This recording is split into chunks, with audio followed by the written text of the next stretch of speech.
काम करण्याची पद्धत होती ती चालू ठेवावं लागेल आणि हे काम आमच्या कुटुंबाची नवी पिढी ही नक्की करेल आम्हाला विश्वास आहे. हे आम्हाला लोकांचं काही जबाबदारी असेल पण नव्या पिढीची जास्त आहे. नवी पिढी माझी खात्री आहे की या आव्हानाला सामोरं जाईल. साहेब, तुम्ही जसं म्हणलात की या सगळ्या गोष्टी पुढे घेऊन जाऊन नव्या पिढीला काम करावं लागेल, पण आता जाऊन अजून 48 तास 72 तास सुद्धा उलटले नसले तरी सुद्धा त्यांच्या पदाबाबत किंवा त्यांच्या सगळ्या एकंदरीत धोरणाबाबत चर्चा होऊ लागल्या आहेत, मुंबईत बैठका होत आहेत. याकडे तुम्ही कसं बघताय की या सगळ्या गोष्टीला घाई होतीये का, किमान काही अवधी त्या गोष्टीला जाणं अपेक्षित आहे? सांगितल्या विषयाची आणि चर्चा करायची ही चर्चा इथं झाली ही जी चर्चा मी वाचतोय ती वाचतोय ती मुंबईच आहे. शिव कबूल पटेल, शिव तटकरे हे पक्षाचे प्रमुख आहेत. तो त्यांचा अधिकार आहे. त्यांना त्याच्यामध्ये प्राधान्याने काय करावं हे त्यांनी ठरवलेले दिसतंय. त्याच्या आम्ही तुम्ही भाष्य करणार नाही. साहेब, ह्या गोष्टीवरती चर्चा झाली होती कारण पवार राजकीयदृष्ट्या एकत्र येण्याची दादांची देखील इच्छा होती. अगदी अनेक जणांनी भावना देखील व्यक्त केलेली आहे की काही जिल्हा परिषदच्या निवडणुकीच्या आसपास दोन्ही पक्ष एकत्र येणार होते. काय अशी चर्चा झाली? असं आहे की जिल्हा परिषदेच्या निवडणुका आता सुरू आहेत त्याची सगळी जबाबदारी अजित होईल.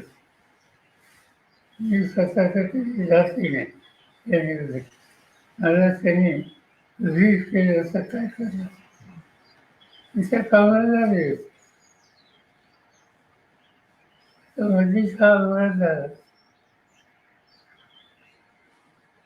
आज खऱ्या अर्थाने राष्ट्रवादीची विधिमंडळाची बैठक होत आहे. 2 वाजता घटनेची पद देखील सुमित्रा उभी पवार यांना मिळणार आहे आणि 5 वाजता उपमुख्यमंत्र्यांची पदाची शपथ देखील घेणार आहे. असं वाचण्यात आले हा त्यांचा अंतर्गत पक्षाचा निर्णय दिसतो तो त्यांचा अधिकार आहे. साहेब, जसं तुम्ही म्हणालात की आता दोन्ही राष्ट्रवादी एकत्र येण्याच्या ज्या सगळ्या चर्चा होत्या त्या महापालिकेत आपण बघितलं की दोन्ही राष्ट्रवादी एकत्र लढल्या. काही ठिकाणी यश आलं, काही ठिकाणी अपयश आलं. पण आता पुढची भूमिका तुमच्यावर मोठी जबाबदारी असेल पुन्हा एकदा.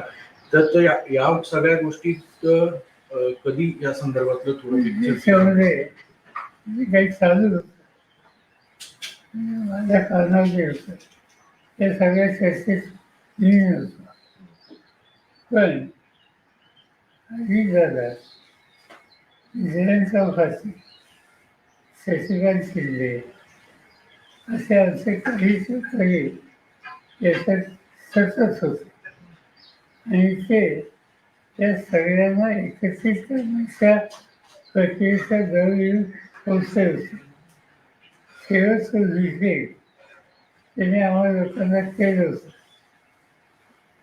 दरम्यान हा आघात झाला. साहेब, येत्या काळातला सगळं हे मोठी जबाबदारी पुन्हा एकदा सगळ्या तुमच्या पक्षातल्या लोकांवर असेलच.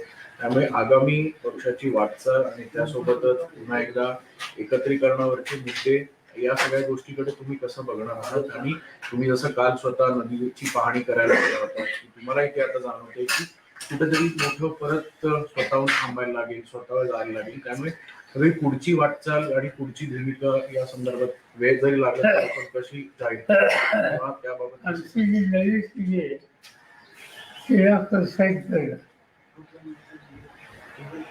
आणि आधी दादाच्या गाण्याला एक प्रचंड धक्का बसला झालं तो भरून काढण्याच्या दृष्टीनं जे जे करता येईल ते करतो. साहेब, आज शपथविधी होत आहे. शपथविधीला पवार कुटुंबियांपैकी कोण कोण असणार? पुढच्या वर्षांपासून वाचल्या दिवस बाकी आम्हाला जायचं. साहेब आपण उपस्थित राहणार अशी बातमी आहे का? ते कसं माहितीच काय आपण जाणार आहे? नाही काही माहितीच नाही. आणि आहे का हे माहिती. साहेब खरं तर या संदर्भात कुठली चर्चा झाली तर अजितदादांच्या जाण्यामुळे अनेक गोष्टी ज्या आहेत त्या वेगळ्या झाल्या असं दिसतं. त्या संदर्भात कुठली चर्चा झाली का तुमची आणि इतर राष्ट्रवादीशी या संदर्भात शपथविधी होतोय किंवा कुटुंब मनाची कुठली? कुणाशी नाही. नरेश अरोरा काल आलते, सुप्रियाताई बी त्या साहेब नवीन सागर कोण हे मला माहिती. या घराचा नवीन होतं. काल आपण तातडीने नदीवर येऊन पाहणी केली. एवढं दुःख असताना सगळं फार वेळ बोलत होतो. तिथं त्या पाण्यामुळे फार लोकांना यातना.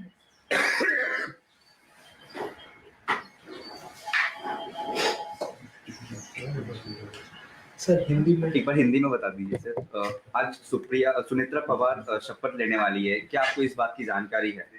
नहीं तय किया होगा तो उनके पार्टी ने तय किया होगा। और जो अखबार में आया है इससे लगता है कि पार्टी ने कुछ तय किया है, क्योंकि कुछ लोगों का नाम आया है जैसे प्रफुल्ल पटेल, जैसे तस्करे जो उन्होंने इनिशिएटिव लिया है। यानी इनके पार्टी ने इंटरनल कुछ न कुछ तय किया होगा। कल नरेश अरोड़ा की मीटिंग हुई थी सुनेत्रा पवार के घर। जानते नहीं, आप जो नाम लेते हैं मैं उनको जानता हूं। साहेब अनेक नेत्यांचं मत असं आहे की दोन्ही राष्ट्रवादीत एक हवं आणि दोन्ही राष्ट्रवादी एकत्र आलं तर हा गाडा पुढे जाईल. असं आहे, दोन्ही राष्ट्रवादी एकत्र यावं याच्यावर गेली 4 महिने पक्षात चर्चा चालू होती. आणि ती चर्चा त्याचं नेतृत्व अजित पवार, जयंत पाटील यांच्याकडे होतं. सगळं डिस्कशन या लोकांनी केलं. दुर्दैवानं त्या अपघातामुळे याला खंड पडेल असं शिक्षण दिसतं. काल साहेब खऱ्या अर्थाने तटकरे साहेब असतील किंवा भुजबळ साहेब असतील यांनी जी मुंबईमध्ये चर्चा केली याची कल्पना कुणाला देण्यात आली होती का? कारण मला माहिती मी वाचलं सकाळी. सर आपके परिवार की आपकी बहू महाराष्ट्र की पहली महिला उप मुख्यमंत्री बनेगी। हालांकि अवसर बहुत शुभ नहीं है, पर आप ही की परिवार एक तरीके से ये माइलस्टोन सेट कर रहा है। As a member of the family, what do you think about it? असंच आहे की जो गया उसको ऑफिसला नहीं मिलेगा। अभी आज ऐसी स्थिति में कैसे सामना करना, इसको ध्यान देना पड़ेगा। और इसीलिए कोई ना कोई तैयार होकर आगे आने के लिए, जिम्मेदारी लेने के लिए तैयार हो, तो इससे हम लोगों को कॉन्फिडेंस मिल सकता है। साहेब जिल्हा परिषदेच्या निवडणुका झाल्यानंतर या दिल्लीमध्ये आणि राज्यामध्ये वेगळं चित्र दिसत. अशी चर्चा आहे की दिल्लीमध्ये सुप्रियाताईंना स्थान दिलं जाईल केंद्रामध्ये मोठ्या पदावर आणि राज्यामध्ये रोहित पवारला मंत्रिपदावर घेतलं जाईल. अशी चर्चा सर आपने बताया कि आपको कॉन्फिडेंस में नहीं लिया गया था एनसीपी के नेता, कॉन्फिडेंस में सुनेत्रा पवार का नाम आगे ढकेलने से हमारा कॉन्फिडेंस में फांसी की उनकी जिम्मेदारी हमारे अलग है। पर क्या आपके परिवार के हैं, आपका परिवार इसमें काफी क्लोजली इन्वॉल्व है? परिवार की समस्या हो तो साथ देने के लिए है, अगर बाकी परिवार के सुने। पर क्या आपको कोई ऐतराज है सुनेत्रा पवार जी का नाम आगे निकला गया? साहेब मंत्रिमंडळाचा आज शपथविधी होतोय, घाईघाईत शपथविधी केला जातोय. आपलं काय मार्गदर्शन?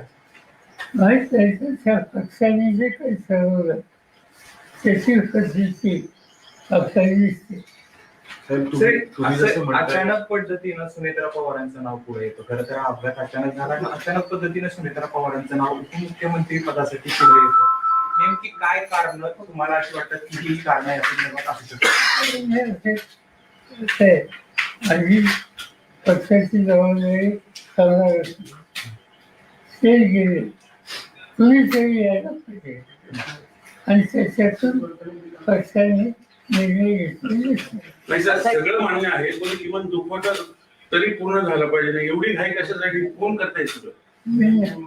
साहेब जयंत पाटील प्रफुल्ल पटेल हे सगळं भाजपच्या सांगण्यावरून करतात असं एक जयंत पाटील आणि दादांची या सूर समोर येतोय. चर्चा सुरू होती, परंतु आता जी राज्यातील घटना परिस्थिती घडत आहे यावरती कुणीही भाष्य करायचं नाही. परंतु शशिकांत शिंदे वेळोवेळी सांगतायत की आम्ही एकत्र येऊन हा निर्णय घेतला होता, परंतु आता जे निर्णय होतात तर काय कसं पाहताय निर्णय? मला एवढं माहिती आहे की आमच्या पक्षात आणि अजितदादांच्या पक्षाने एकत्र काम करण्याची प्रक्रिया सुरू करावी त्याच्यात एक होत होता. सिरीज ऑफ दिस आणि निर्णय आत्ता जाहीर करायचा होता 12 तारखेला आणि ही तारीख अजितची दिलेली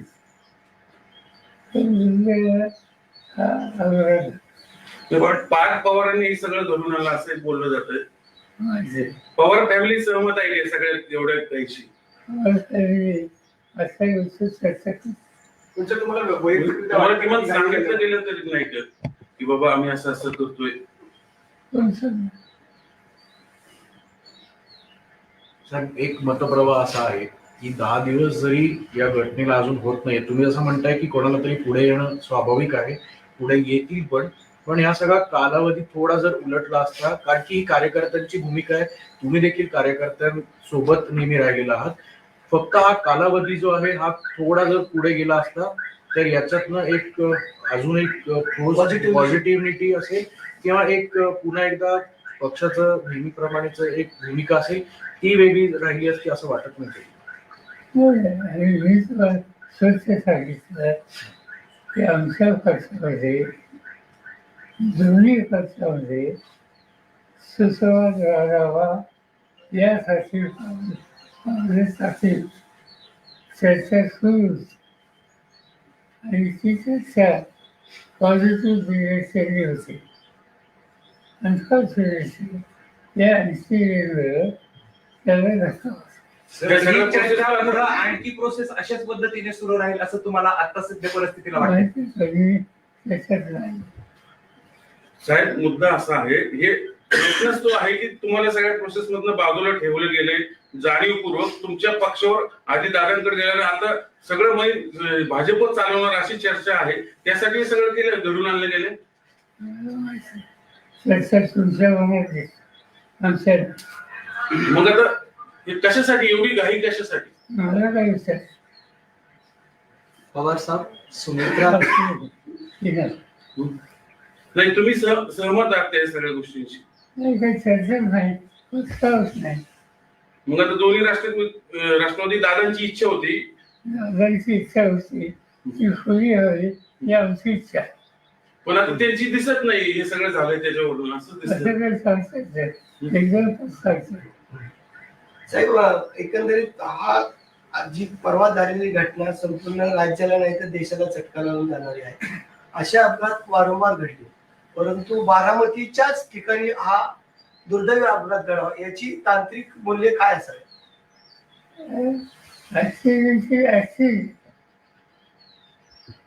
टेक्निकल सिच्युएशन क्या हो सकती?